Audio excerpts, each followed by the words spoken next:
Instagram पर, TikTok पर video बनाएं, दुपट्टे उनके सरों से नीचे आ जाएं और कॉलेज में, कॉन्वेंट में वो पढ़े लड़कों के साथ बैठकर, और फिर तुम ये सोचो कि हमारी इस बेटी से शादी के उसका इश्क और मुआशिका बढ़ गया, मोहब्बत की पतंग परवान चढ़ने लगी, और वो एक आलिम और फाजिला लड़की अपने माँ बाप को धोखा देकर एक मंदिर में जाकर उस गैर मुस्लिम लड़के के साथ हिंदू रस्म रवाज और रीति और रवाज के मुताबिक अपने बालों में सिंदूर लगाकर उसने शादी कर ली, निकाह कर लिया और अपना नाम भी बदल दिया और अपना नाम भी बदल दिया।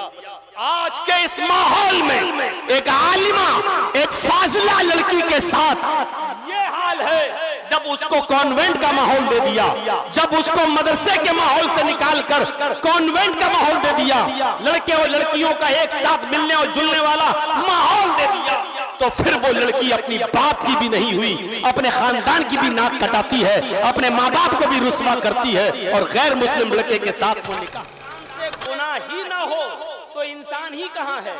रात की तारीकी में इसकी लौंडी दूध का एक प्याला लेकर आ रही है, अपनी मालिकन को देती है। जैसी मालिकन के हाथ में उमर इब्न अब्दुल अजीज की बीवी शामिल है कि उससे गुनाह होगा। अगर वो ये सोच ले कि हम बिल्कुल गुनाह ही नहीं करेंगे और कोई गुनाह ही ना हो, फिर तो वो फरिश्ता बन जाएगा, क्योंकि गुनाह ना करने की सलाहियत और गुनाह न करने का शौक, गुनाह न करने का जज्बा अल्लाह ने सिर्फ फरिश्तों के अंदर रखा है, उनसे गुनाह नहीं हो सकता। इंसान से गुनाह होगा, और जब गुनाह होगा तभी तो तौबा भी बताई। गुनाह तो होगा, और यही इंसान की सबसे बड़ी खुसूसियत है। यही है कि इंसान से नेकियां भी होती हैं और इंसानों से गुनाह भी होते हैं।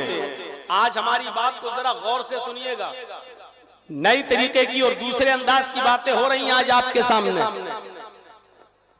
इंसान से गुनाह होगा, और इंसान का कमाल भी यही है कि उससे गुनाह हो। अगर इंसान से गुनाह ही ना हो तो फिर इंसान ही नहीं रह गया, वो फरिश्ता हो जाएगा। अल्लाह ने इंसान को गुनाह करने का की भी सलाहियत दी है और नेक काम करने की भी सलाहियत दी है। अल्लाह ने खुद कुरान करीम के अंदर फरमाया, फ़अल्हमहा फुजूरहा व तक़वाहा। देख रहे हैं, अल्लाह ने खुद इंसान के बारे में क्या फरमाया, फ़अल्हमहा फुजूरहा, हमने इंसान को फिस्क व फुजूर और गुनाह करने का इल्हाम भी किया, यानी गुनाह करने की, फिस्क व फुजूर काम करने की, गलत काम करने की सलाहियत भी हमने इंसान को दी, गलत काम करने की सलाहियत भी हमने इंसान को दी। व तक़वाहा, और गुनाहों से, गलत कामों से बचने की सलाहियत भी हमने इंसान को दी। ये दोनों सलाहियतें अल्लाह ने इंसान को दी हैं। फरिश्तों के अंदर एक सलाहियत है बस, क्या है? सिर्फ नेक काम करने की, सिर्फ सजदा करने की, सिर्फ अल्लाह का हुक्म मानने की। अल्लाह की नाफरमानी करने की कोई सलाहियत उनके अंदर नहीं है। अब आप समझ लीजिए, फरिश्ते गुनाह कर ही नहीं सकते। चोरी इंसान करता है, फरिश्ते चोरी कर ही नहीं सकते। क्यों नहीं कर सकते? क्योंकि अल्लाह ने फरिश्तों को चोरी करने की ताकत दी ही नहीं है। शराब इंसान पी सकता है, फरिश्ते शराब नहीं पी सकते। क्यों? क्योंकि अल्लाह ताला ने खाने और पीने, यहां तक के शराब नोशी की भी सलाहियत अल्लाह ने फरिश्तों को नहीं दी। रास्ते में आने वाली किसी भी हसीन और जमील और खूबसूरत लड़की को सिर्फ इंसान ही देख सकता है, गलत नजर से, शहवत की नजर से।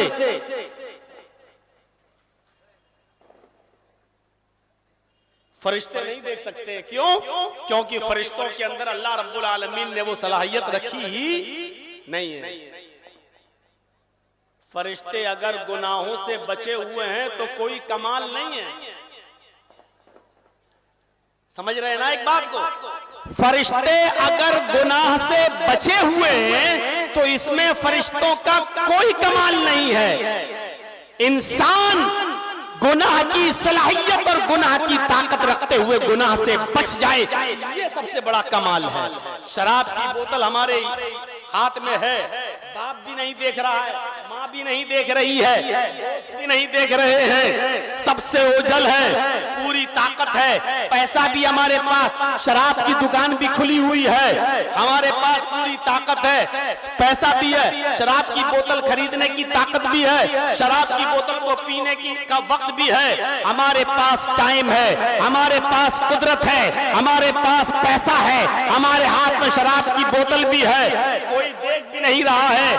इन तमाम मौके होने के बावजूद, इन तमाम समय होने के बावजूद और टाइम होने के बावजूद हम शराब को हाथ नहीं लगा रहे हैं। मेरा अल्लाह तो देख रहा है, मेरा रब तो देख रहा है। शराब पीने की ताकत, मौका सब कुछ था, लेकिन हम छोड़ रहे हैं सिर्फ अल्लाह की डर की वजह से। ये कमाल है, ये कमाल है। और इसी कमाल की वजह से अल्लाह रब्बुल आलमीन ने इंसानों का मकाम और इंसानों का दर्जा फरिश्तों से ऊपर कर दिया है।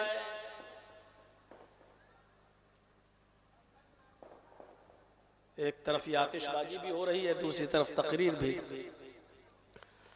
बहरहाल कोशिश करिएगा गौर से सुनने की, और मैं भी कोशिश कर रहा हूं बहुत स्लो और बोलकर आपको अपनी बात समझाएं।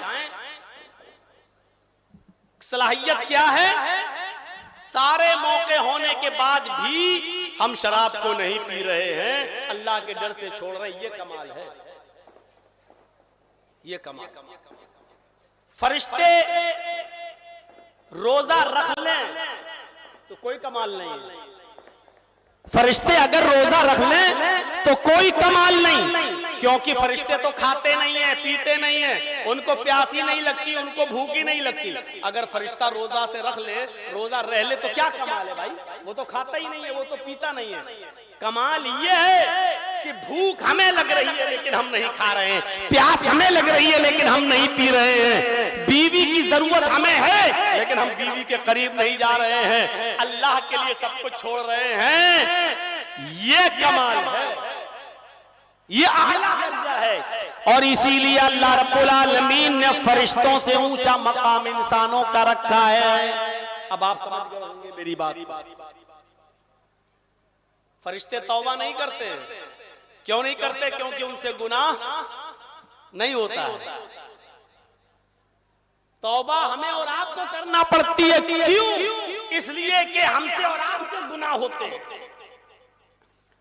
किसी बंदे से गुनाह हो जाए, अल्लाह की नजर में ये बुरा नहीं है। एक बात और सुन लीजिए, कोई बंदा अगर गुनाह कर बैठे तो अल्लाह की नजर में ये बुरा नहीं है। अल्लाह की नजर में बुरा ये है कि बंदा गुनाह करने के बाद अल्लाह को मनाए नहीं, अल्लाह को राजी ना करे, उससे तौबा ना करे, इस्तिग़फ़ार ना करे, मग़फ़िरत तलब ना करे। ये सबसे बड़ा गलत काम है। कुल्लु बनी आदम खत्ताऊन व खैरुल खत्ताईन अत-तव्वाबून। हर आदम के बेटे से खता होती है, हर के बेटे से गलतियां होती हैं। गलती हो जाना कोई गलत काम नहीं है, कोई बड़ा बुरा काम नहीं है, लेकिन गलती हो जाने पर तौबा न करना, ये इंसान गुनाह कर बैठे, ये गलत काम नहीं है। गलत काम ये कि गुनाह पर गुनाह करता चला जाए और उसको तौफीक ना हो तौबा करने की, उसको तौफीक ना हो ये दुआ पढ़ने की कि अल्लाहुम्मा ग़फ़िरली वरहमनी वहदनी वआफ़िनी वरज़ुक़नी, उसको ये तौफीक ना हो दोनों सजदों के बीच में ये दुआ पढ़ने की, रब्बिग़फ़िरली। गुनाह पे गुनाह करता रहे लेकिन उसको ये तौफीक ना हो दुआ पढ़ने की, अल्लाहुम्मा इन्नी ज़लमतु नफ़्सी ज़ुल्मन कसीरा वला यग़फ़िरुज़्ज़ुनूबा इल्ला अंता फ़ग़फ़िरली मग़फ़िरतम मिन इंदिका वरहमनी इन्नका अंतल गफ़ूरुर रहीम। गलती करना गुनाह नहीं है, गुनाह करना गलत गलत नहीं है। गुनाह करने के बाद हम ये दुआ ना पढ़े सजदे में, सुभानक अल्लाहुम्मा रब्बना व बिहम्दिका अल्लाहुम्मा इग़फिरली, ऐ अल्लाह तू मेरी मग़फ़िरत फरमा दे, ये गलत है, ये गुनाह है, ये सरकशी है, ये तकब्बुर है। अल्लाह रब्बुल आलमीन फिर कहता है, एक तो गुनाह भी कर रहा है और दूसरे ये कि गुनाह करने के बाद मेरे पास आकर, मेरे घर में आकर गिड़गिड़ाता भी नहीं है, रोता भी नहीं है, पछताता भी नहीं है और अपने गुनाह की माफी भी नहीं मांगता है।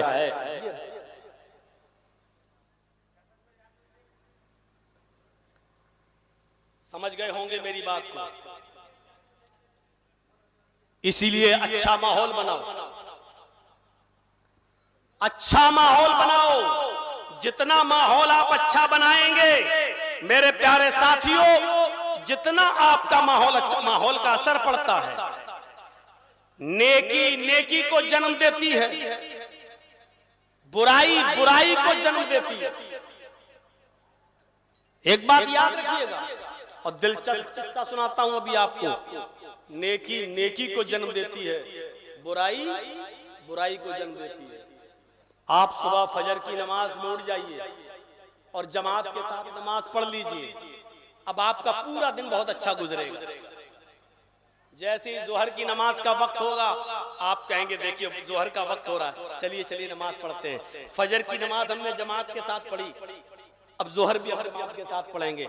आपकी फजर अच्छी तो जोहर भी अच्छी जाएगी, असर भी अच्छी जाएगी, मगरिब भी अच्छी जाएगी। जब इशा में आप मस्जिद में जाएंगे, अजान होगी तो आप सोचेंगे यार मेरी 4 वक्त की नमाजें नहीं छूटी, फजर नहीं छूटी, जोहर नहीं, असर नहीं, मगरिब नहीं, अब इशा की क्यों छोड़ूं।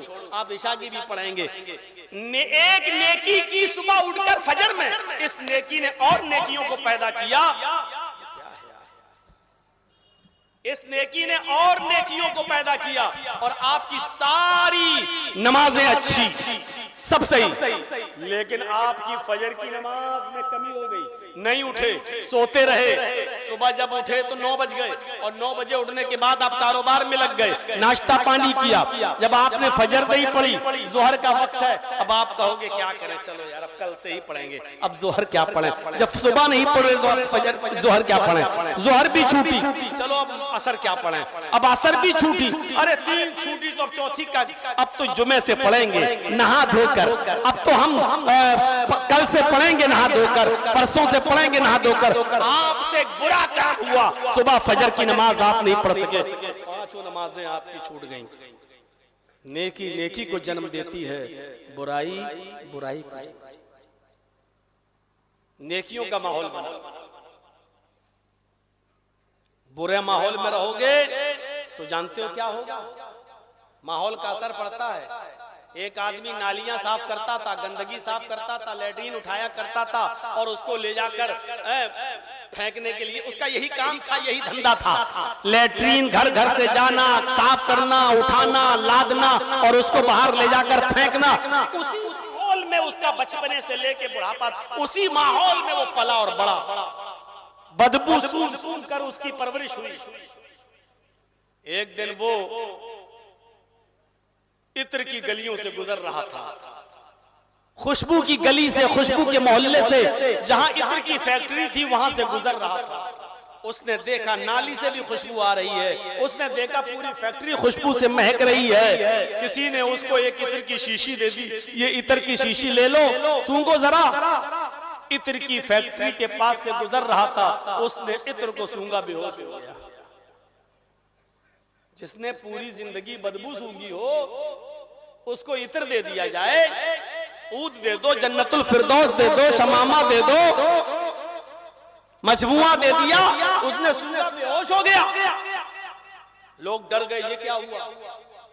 उसको क्या नहीं किया। कोई आया उसको जन्नतुल फिरदौस सुंघाया, नहीं उठ रहा है, ऊद सुंघा रहा है, नहीं उठ रहा है, शमामा नहीं उठ रहा है, मजमुआ सुंघाया, नहीं उठ रहा है। लोगों ने गुलाब जल उसके ऊपर डाला, सारे जतन कर डाले, नहीं उठा।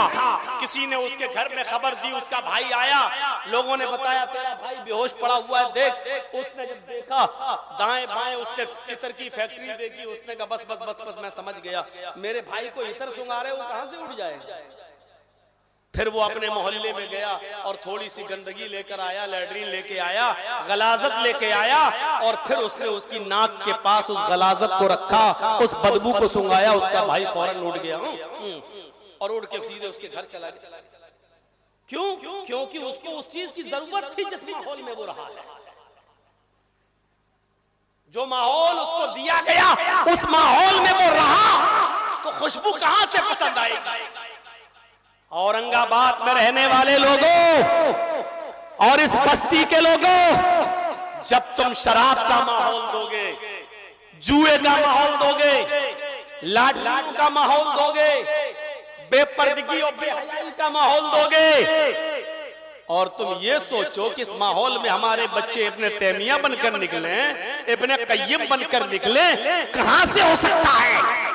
तुम्हारी बेटियां इंस्टाग्राम पर, टिकटॉक पर वीडियो बनाएं, दुपट्टे उनके सरों से नीचे आ जाएं और कॉलेज में, कॉन्वेंट में वो पढ़े लड़कों के साथ बैठकर, और फिर तुम ये सोचो कि हमारी इस बेटी से शादी के बाद मरियम और फातिमा जैसी बेटी पैदा हो।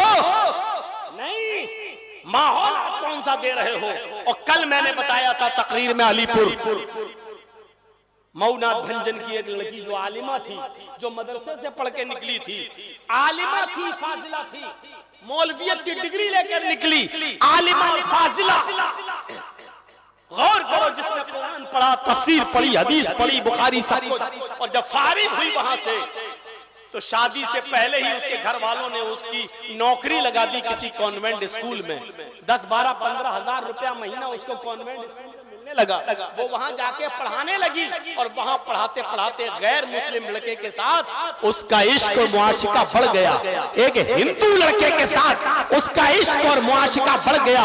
मोहब्बत की पतंग परवान चढ़ने लगी और वो एक आलिम और फाजिला लड़की अपने माँ बाप को धोखा देकर एक मंदिर में जाकर उस गैर मुस्लिम लड़के के साथ हिंदू रस्म रवाज और रीति और रवाज के मुताबिक अपने बालों में सिंदूर लगाकर उसने शादी कर ली, निकाह कर लिया और अपना नाम भी बदल दिया और अपना नाम भी बदल दिया।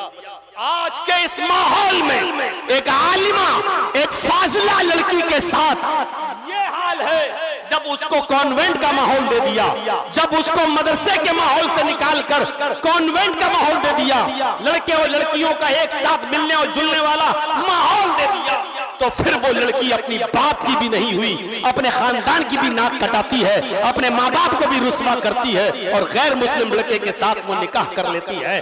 मेरे भाइयों, सोचो कि हम कौन सा माहौल दे रहे हैं अपने बच्चों को।